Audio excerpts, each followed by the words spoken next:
Hello students, हम पढ़ रहे थे chapter 5 periodic classification of elements और इस चैप्टर में हम मेंडलीव्स क्लासिफिकेशन ऑफ एलिमेंट्स की बात कर रहे थे कि जो मेंडलीव साइंटिस्ट थे उन्होंने एलिमेंट्स की क्लासिफिकेशन के लिए क्या क्राइटेरिया दिया। तो उन्होंने क्या कहा था कि इस क्राइटेरिया पर बेस थी उनकी क्लासिफिकेशन। एक तो इंक्रीजिंग एटॉमिक मास पे बेस थी और दूसरा उन्होंने जो है हाइड्राइड और ऑक्साइड्स की केमिकल प्रॉपर्टीज़ की बात करी थी एलिमेंट्स की। ठीक है, तो उन पर बेस थी उनकी क्लासिफिकेशन एलिमेंट्स की। तो उन्होंने एक पीरियोडिक लॉ दिया था। मेंडलीव का पीरियोडिक लॉ क्या कहता है? अकॉर्डिंग टू दिस लॉ, यानी कि मेंडलीव ने जो लॉ दिया था उसके अकॉर्डिंग क्या है, the chemical and physical properties of elements are a periodic function of their atomic masses.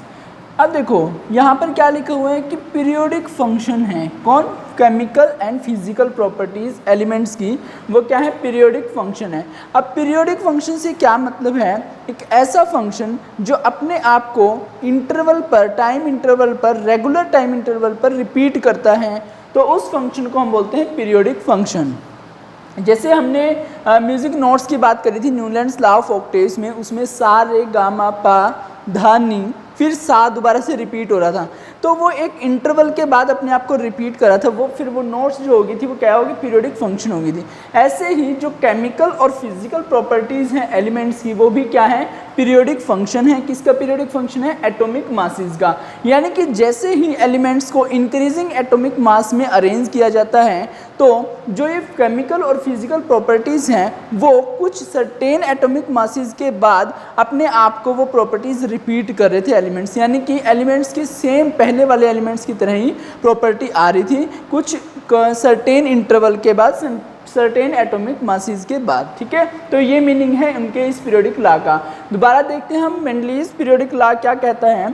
According to this law the chemical and physical properties of elements are a periodic function of their, किसका periodic function है? Of their atomic masses. उनके atomic masses का क्या है? Periodic function है। तो ये उन्होंने ला दिया था अपना। और हमने कल बात की थी कि जो इन्होंने अरेंजमेंट की थी एलिमेंट्स की, किस बेस पर की थी? कि इन्होंने ऑक्सीजन और हाइड्रोजन के साथ एलिमेंट्स की रिएक्शन की थी और वहाँ से जो ऑक्साइड्स और हाइड्राइड्स बन रहे थे उनकी प्रॉपर्टीज़ के बेस पर, तो जिन भी एलिमेंट्स के ऑक्साइड्स और हाइड्राइड्स की प्रॉपर्टीज़ सेम आ रही थी उनको सेम ग्रुप में रखा गया था। तो उन्होंने जो टेबल दी थी वो टेबल कुछ इस तरीके से हैं। ठीक है, और जब इन्होंने अपनी क्लासिफिकेशन दी थी, हमने कल भी बात की थी, कितने एलिमेंट्स नॉन थे तब? अबाउट 56 एलिमेंट्स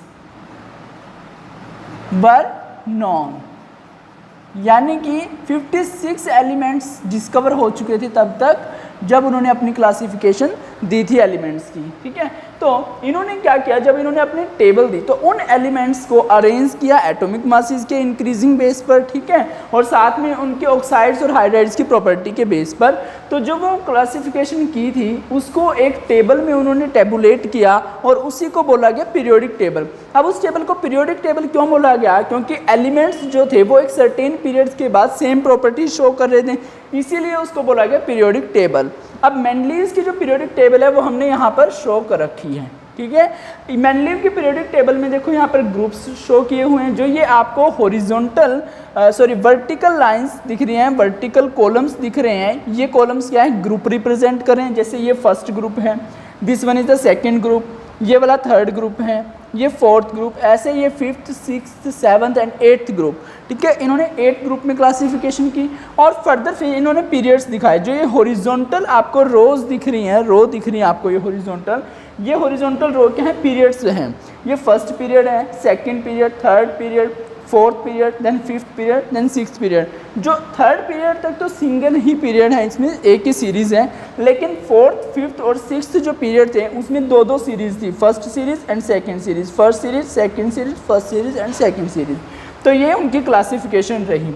इसमें उन्होंने क्या क्या लिखा? देखो ग्रुप्स बता दिए, फिर इन्होंने देखो क्या बेस था, एक तो इंक्रीजिंग एटॉमिक मास के बेस पर, दूसरा ऑक्साइड्स और हाइड्राइड्स के बेस पर। जो यहाँ पे आर लिखा हुआ है, ये आर कल भी हमने इसके बारे में थोड़ा सा डिस्कस कर लिया था कि आर जो है किसी भी एलिमेंट को, जनरल एलिमेंट को रिप्रेजेंट कर रहा है आर। ठीक है, तो ऑक्साइड्स की जब बात कर रहे हैं तो जिन ऑक्साइड्स R2O हैं और हाइड्राइड RH है, दूसरा ऑक्साइड RO है और हाइड्राइड RH3 है, एक ऑक्साइड R2O3 है और हाइड्राइड RH3 है, एक ऑक्साइड RO2 है और हाइड्राइड RH4 है, एक ऑक्साइड R2O5 है और RH3 क्या है, हाइड्राइड है, ऑक्साइड RO3 है और हाइड्राइड RH2 है, ऑक्साइड R2O7 है, हाइड्राइड RH है, और यहाँ पर सिर्फ ऑक्साइड की बात करिए RO4। ठीक है, अब देखो इसमें क्या मतलब है, देखो आपको कहीं ना कहीं ऐसा लग रहा होगा, देखो ये हाइड्राइड यहाँ पर RH है और यहाँ पर भी हाइड्राइड RH है।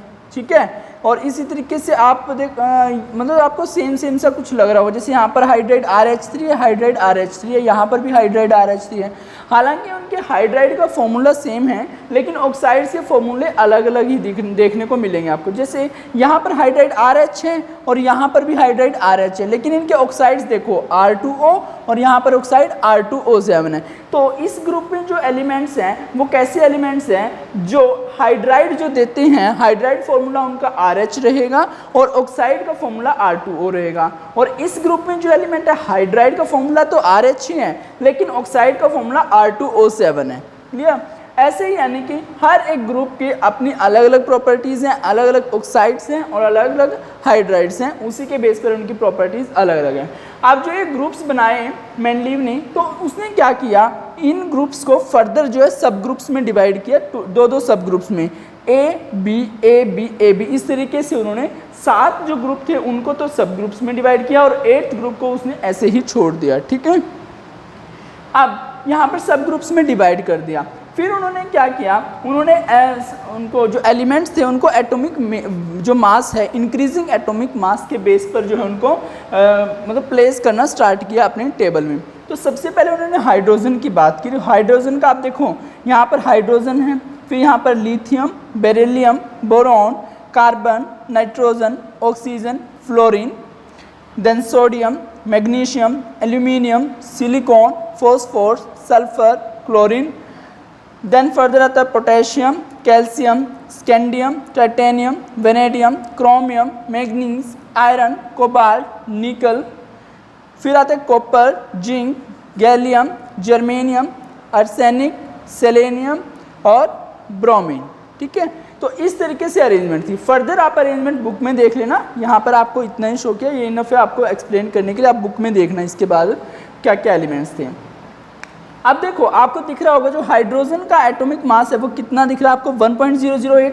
फिर यहाँ पर लिथियम का दिख रहा है 6.9939 दिख रहा है, बेरिलियम का 9.0 है, बोरोन का 10 के अबाउट है, कार्बन का 12 है, नाइट्रोजन का 14 पॉइंट समथिंग, ऑक्सीजन का 15, फ्लोरीन का 18। इस तरीके से आप क्या देख पा रहे हो कि जो ये एलिमेंट्स प्लेस किए हुए हैं ये इंक्रीजिंग एटॉमिक मास के बेस पर है। ठीक है, जो ये यहाँ पर दिखाए हुए हैं ब्लैक मार्कर के साथ, ये एटॉमिक मासेस शो किए हुए हैं आपको एलिमेंट के। ठीक है, तो ये इंक्रीजिंग एटॉमिक मास आपको दिख रहे होंगे कि ये इंक्रीजिंग एटॉमिक मास के अकॉर्डिंग जो इनको प्लेस किया हुआ है। ठीक है, और प्रॉपर्टीज़ इनकी ऑक्साइड्स और हाइड्राइड के बेस पर इनकी प्रॉपर्टीज़ हैं। एक तो मतलब इन्होंने क्या किया, अच्छे से एलिमेंट को अरेंज कर दिया। तो इस अरेंजमेंट से एलिमेंट्स की, अब हमें कोई ये बता दे, अगर ये बोल दे कि आपके पास कोई एलिमेंट है 5th ग्रुप का, ठीक है, अब 5th ग्रुप का एलिमेंट है तो उसकी प्रॉपर्टीज़ क्या क्या हो सकती हैं, तो उसकी प्रॉपर्टीज़ हम किसके बेस पे बताएंगे, इन ऑक्साइड और हाइड्राइड के बेस पे बताएंगे। जो इस टाइप के ऑक्साइड या हाइड्राइड की प्रॉपर्टीज़ होती हैं वही 5th ग्रुप के जो एलिमेंट हैं उनकी भी प्रॉपर्टीज़ उसी से रिलेटेड होंगी। ठीक है, तो इस तरीके से मतलब एलिमेंट्स जो थे उन सभी एलिमेंट्स की अबाउट 56 एलिमेंट्स की जो केमिकल और फिजिकल प्रॉपर्टीज़ थी उनको याद रखना बहुत ही ज़्यादा आसान हो गया था। ठीक है, तो ये इसकी क्या रही थी, एक मतलब बहुत ही हेल्पफुल रहा ये हमारे लिए। दूसरा, इन्होंने क्या किया, अपने टेबल के अंदर 56 एलिमेंट्स को तो प्लेस कर दिया, लेकिन इन्होंने क्या किया, अगर कुछ प्लेसेस की जगह इसने क्या किया, यहाँ पर गैप छोड़ दिए। ठीक है, अपनी टेबल में जैसे इन्होंने क्या किया, जो ये यहाँ पर दिखाया हुआ है टाइटेनियम दिखा रखा है। ठीक है, टाइटेनियम से पहले जो स्कैंडियम था ये डिस्कवर नहीं हुआ था जब उन्होंने अपनी टेबल दी थी। ठीक है, तो स्कैंडियम भी डिस्कवर नहीं हुआ था और आर्सेनिक से पहले ये दोनों ही प्लेस खाली थी, यानी कि ये वाला और ये वाला, ये तीनों ही प्लेस क्या थे, खाली छोड़े हुए थे उन्होंने अपनी टेबल में। उन्होंने ये खाली क्यों छोड़े हुए थे? क्योंकि उन्होंने ये बोल दिया था कि इनके प्लेस पर जो एलिमेंट्स आने वाले हैं, क्योंकि उन्होंने क्या किया, एटॉमिक मास के बेस पर इंक्रीज ऑर्डर में लिखा उनको, साथ ही साथ प्रॉपर्टीज़ के जो यहाँ पर टाइटेनियम है और यहाँ पर आर्सेनिक है, इनकी प्रॉपर्टीज़ इनके अकॉर्डिंग आई, ठीक है, इन ऑक्साइड्स और हाइड्राइड के अकॉर्डिंग। और जबकि इन ऑक्साइड और हाइड्राइड के अकॉर्डिंग कोई प्रॉपर्टी नहीं आई, उनकी जगह उन्होंने क्या किया, प्लेस छोड़ दिया वहाँ पर, ठीक है, उनकी जगह खाली छोड़ दी। और ये बताया मेंडलीव ने कि यहाँ पर जो प्लेस छोड़ा है, यहाँ पर जो भी एलिमेंट आएगा, पता नहीं कौन सा एलिमेंट आएगा, लेकिन जब भी वो एलिमेंट डिस्कवर होगा उसकी प्रॉपर्टीज़ इन सभी के साथ मैच होगी, ठीक है। तो ये एक बहुत ही ज़्यादा मतलब एडवांटेज रही कि उसने अननोन एलिमेंट्स की भी प्रॉपर्टी ऑलरेडी बता दी थी, सिर्फ वो एलिमेंट डिस्कवर होने रह गए थे, उनके एटॉमिक मास डिस्कवर होने रह गए थे, ठीक है। और जब ये डिस्कवर हुए एलिमेंट्स, तो इनके जो एटॉमिक मास और इनकी जो प्रॉपर्टीज़ थी ऑक्साइड और हाइड्राइड की, बिल्कुल सेम मैच हुई इन्हीं ग्रुप के साथ, ठीक है। तो एक एडवांटेज रही। तो यहाँ पर हम क्या बोल रहे हैं कि जो स्कैंडियम, ये आप इसको कुछ इस तरीके से मार्क कर लो, ठीक है। तो स्कैंडियम, गैलियम और जर्मेनियम जो हैं, ये क्या थे, ये बाद में डिस्कवर हुए थे, ठीक है। तो इनको क्या बोला गया, देखो इन्होंने क्या बोला, जब इन्होंने 56 एलिमेंट्स को प्लेस किया, लेकिन यहाँ पर इनकी जगह खाली छोड़ दी थी, तब इन्होंने क्या किया, इनके नाम रखे यहाँ पर, ठीक है। तो इन्होंने किस नाम से इनको बुलाया, इन्होंने ई का वर्ड का यूज़ किया एज ए प्रीफिक्स, ठीक है। किस वर्ड का यूज़ किया, ई का, ठीक है, इसको एज ए प्रीफिक्स लिया, ठीक है। ई का मतलब होता है एक, वन, कोई भी एलिमेंट यहाँ पर आने वाला है, ठीक है। जैसे यहाँ पर इसको बोला गया स्कैंडियम को, स्कैंडियम जो गैलियम है, ई का एल्यूमिनियम बोल दिया, इसको ई का सिलिकॉन बोल दिया, यानी कि जिस भी सीरीज़ के नीचे ये आ रहे थे उसी सीरीज़ के नाम से इनको बोला गया, बस आगे प्रीफिक्स लगा दिया गया ई का, ठीक है। जैसे इसको बोला ई का एल्यूमिनियम, ई का इसको बोल दिया, ई का सिलिकॉन बोल दिया, इस तरीके से इनको बोला गया था, ठीक है। तो ये मतलब उनके एडवांटेज क्या रही कि उन्होंने पहले ही प्लेस छोड़ दिया था उन एलिमेंट्स के लिए जो डिस्कवर नहीं हुए थे। दूसरा, जो इनके बाद बहुत सारी नोबल गैसेस भी डिस्कवर हुई, जैसे इन्होंने अपनी टेबल दी, इसके कुछ ही टाइम बाद जो नोबल गैसेस थी वो भी डिस्कवर हुई। लेकिन एक फ़ायदे की बात ये रही कि जो नोबल गैसेस हैं वो इनर्ट होती हैं, ठीक है। जैसे हीलियम, आर्गन, ये नियॉन, आर्गन, क्रिप्टॉन, जिनॉन, ये सभी क्या होते हैं, इनर्ट होती हैं, यानी कि ये रिएक्टिव नहीं होती। तो इनको जो है अलग से एक ग्रुप में रख दिया गया, इनकी टेबल के बाद रखा गया, क्योंकि बाद में ही वो डिस्कवर हुए थे एलिमेंट्स, नोबल गैसेस, तो इनको अलग से एक ग्रुप में रख दिया गया और 8th ग्रुप के बाद उनको रखा गया और उस ग्रुप का नाम दिया गया जीरो ग्रुप बोलना जाने लगा उसको, ठीक है। उसको क्या बोला जाने लगा, जीरो ग्रुप। लेकिन अब देखो, क्योंकि इनकी भी कुछ ना कुछ कमियां रहीं, कुछ ना कुछ डिसएडवांटेज थी। तो क्या डिसएडवांटेज थी, देखो आप यहाँ पर इस टेबल को जब अच्छे से देखोगे, एग्जामिन करोगे, तो आपको क्या लगेगा, देखो स्टार्टिंग से देखना स्टार्ट करते हैं। यहाँ पर हाइड्रोजन है, इसका एटॉमिक मास कितना है, 1.008। फिर लिथियम है, लिथियम का एटॉमिक मास है 6.9939। बेरिलियम का कितना है, 9.012। बोरोन का है 10.81। कार्बन का है 12.011। नाइट्रोजन का है 14.007। ऑक्सीजन का है 15.99। फ्लोरीन का है 18.998। अब तक बिल्कुल इंक्रीजिंग ऑर्डर में चल रहा है। फर्दर जो सोडियम है उसका है 22.99। मैग्नीशियम का है 24.31। एल्यूमिनियम का है 29.98। अभी तक भी इंक्रीजिंग में है। लेकिन यहाँ पर जब आप देखोगे दिस वन, इस पेयर को देखो, एल्यूमिनियम का कितना है 29.98 एटॉमिक मास और सिलिकॉन का कितना है 28.09। तो ये ऑर्डर कैसा हो गया, डिक्रीजिंग ऑर्डर। जबकि उन्होंने अरेंज कैसे किए हुए हैं, ये इंक्रीजिंग ऑर्डर में अरेंज किए हुए थे। लेकिन ये जो पेयर है इसमें क्या है, एल्यूमिनियम का एटॉमिक मास ज़्यादा है जबकि सिलिकॉन का कम है। होना क्या चाहिए था, सिलिकॉन का ज़्यादा होना चाहिए था, एल्यूमिनियम का कम एटॉमिक मास होना चाहिए था। तो यहाँ पर जो ये एलिमेंट्स रखे हुए हैं इनका ऑर्डर क्या है, चेंज हो गया। होने इंक्रीजिंग ऑर्डर में चाहिए थे लेकिन है ये डिक्रीजिंग ऑर्डर में। इसके बाद फर्दर देखते हैं कि क्या आगे भी ऐसी कोई मतलब गलती थी यहाँ पर। देखो फॉस्फोरस का 30.974, जो यहाँ पर ये सल्फर है 32.06, क्लोरीन का 35.453, पोटेशियम का 30.102, कैल्शियम का 40.08, एंड देन स्कैंडियम का 44.96, टाइटेनियम का 47.90, वेनेडियम का 50.94, क्रोमियम का 50.20। अब ये वाला भी देखो आप, 50.94, वेनेडियम का एटॉमिक मास कितना है 50.94 है, और यहाँ पर क्रोमियम का कितना है 50.20। तो पॉइंट्स में क्या है, डिक्रीजिंग ऑर्डर में चला गया एटॉमिक मास। तो यहाँ पर भी एटॉमिक मास किसका, वेनेडियम का ज़्यादा है, क्रोमियम का कम, लेकिन होना किसका चाहिए था, क्रोमियम का ज़्यादा और वेनेडियम का कम। तो इस पेयर में भी गड़बड़ थी। अब एक पेयर में गड़बड़ हो तो उसको छोड़ देते हैं कि चलो कोई बात नहीं, उसको हम छोड़ देंगे, उसको याद रख लेंगे कि यहाँ पर एक गड़बड़ है, उसको याद रख सकते हैं हम, ठीक है। लेकिन अब दूसरा पेयर भी मिल गया। ऐसे ही अगर हम फर्दर बात करते हैं, जैसे मैग्नीज है, मैग्नीज का आगे इंक्रीजिंग चल रहा है, फिर आयरन का भी 55.85 है, कोबाल्ट का 58.93 है और निकल का 58.71। यहाँ पर फिर गड़बड़ मिल रही है, ठीक है। यहाँ पर भी क्या है 58.93 है, जबकि ये 58.71 है। यहाँ पर भी क्या ऑर्डर हो गया, ये हो गया एटॉमिक मास का डिक्रीजिंग ऑर्डर, जबकि होना क्या चाहिए था, इंक्रीजिंग ऑर्डर। तो यहाँ पर भी एक एनोमलस बिहेवियर मिला अलग से, ठीक है, गड़बड़ है यहाँ पर भी, कहने का मतलब। फिर आप फर्दर अगर देखते हो, कॉपर का 107.87, जिंक का है 112.40, फिर यहाँ पर ये ठीक है इंक्रीजिंग ऑर्डर में है, आर्सेनिक का भी इंक्रीजिंग में है, सेलेनियम का भी इंक्रीजिंग में है, ब्रोमीन का, अब ये देखो यहाँ पर ये सेलेनियम का कितना है 127.60, ब्रोमीन का है 126.90। यहाँ पर भी ऑर्डर क्या हो गया, डिक्रीजिंग ऑर्डर, जबकि होना क्या चाहिए था, इंक्रीजिंग ऑर्डर। मतलब यहाँ पर भी गड़बड़ है। और आगे जब आप पूरी टेबल को देखोगे तो उसमें एक दो पेयर और आपको ऐसे मिल जाएंगे, ठीक है। कहने का मतलब क्या है, जब उन्होंने क्राइटेरिया ये बोल दिया कि इंक्रीजिंग एटॉमिक मास के बेस पर प्लेस किया गया है एलिमेंट्स को, तो इतने सारे मतलब हम कैसे कह सकते हैं कि इतने डिसऑर्डर कैसे आ रहे हैं उनकी टेबल में। तो ये क्या रही, उनकी कुछ ड्रॉबैक्स रही, ठीक है।